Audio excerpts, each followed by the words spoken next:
Hey, how's it going? If you are new to the channel, welcome. And if you are a returning viewer, then welcome back. So my question to you today is, do you like your major? Or did you find something that was a little bit more exciting and interesting? I mean, the upside is you can change into that major and you can go about your way with a new path. And the question is, how many times can you change your major? Well, you can technically change as many times as you want, but you kind of can't. And it's interesting because when I was an undergraduate, I was a campus or a student ambassador, so I got to give the campus tours to the prospective students. And in our training manual, there was a statistic that said, on average, students change their majors up to 7 times. In my career, my professional career, I haven't really seen that. Not saying it doesn't exist or it's never happened. I would say the average is down to 2 to 3 times. And I have 2 reasons why you can change, but you should probably not. But just some things to consider. And the first one is really looking at how a major is laid out. So you have your general requirements and your general education classes that everyone has to take in their first 3 to 4 semesters or your first 2 years. And then when you get into the 3rd and 4th years of a bachelor's degree at a 4-year institution, that's really where you start to dive into the major specific courses. What we on the inside, we call those the upper division courses. Those are the 300 and 400 level classes, whereas the general requirements and the intro classes to your major are the 100 and 200 level classes.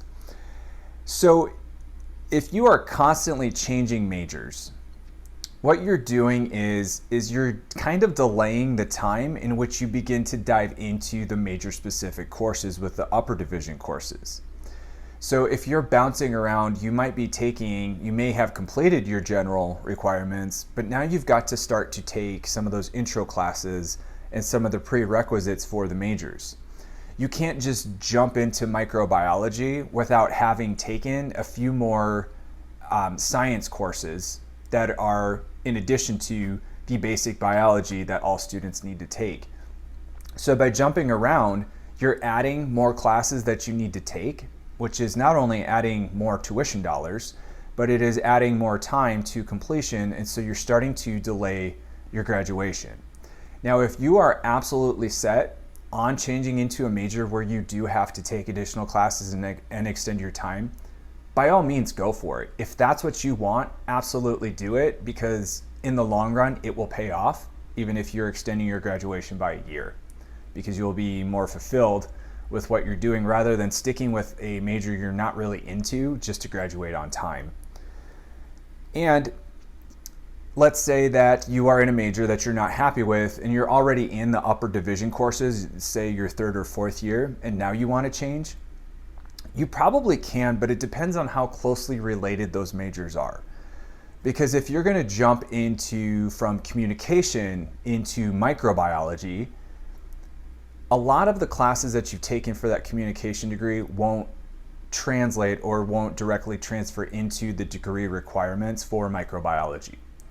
They may count as some electives or it may count as a minor, but it's not counting towards the degree requirements for the microbiology major itself. So again, that's going to add more classes that you need to take, and it's going to add more time to your graduation date.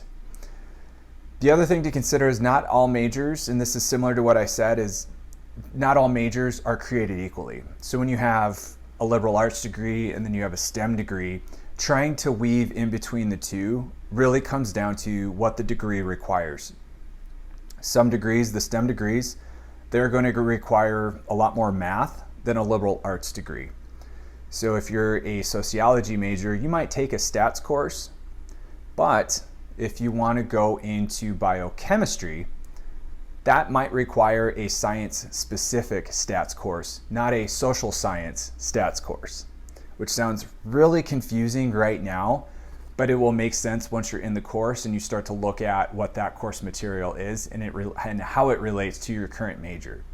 So you may think you have some of those requirements, but your advisor could say you actually don't, and you need to take another stats course if you're going to go into this science major. There are also some programs that do have slightly higher admission requirements than the university's initial admission requirements. So for example, a few programs may have a higher GPA requirement than what it took just to get into the university. So you may need to be aware of things like that as well. The biggest resource that you have in this journey and making this decision is your academic advisor.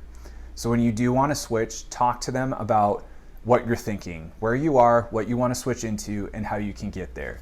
They may be able to help you. They may be able to help find some courses that will transfer into that new major and kind of knock out some credits, or they may help you to find a better path.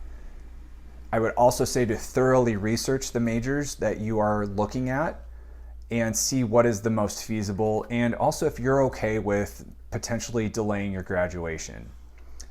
Lastly, to get ahead of this, if you're a little unsure and you're going into college, I would say have an idea of maybe 1 to 2 majors that you think are interesting. Just pick one, go into it, and then if you don't like it, you can easily switch to that second one because you have time.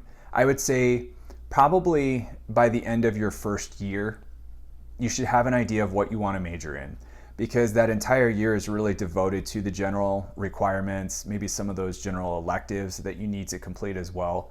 Maybe into that third semester or the beginning of your second year, you might have a little more leeway.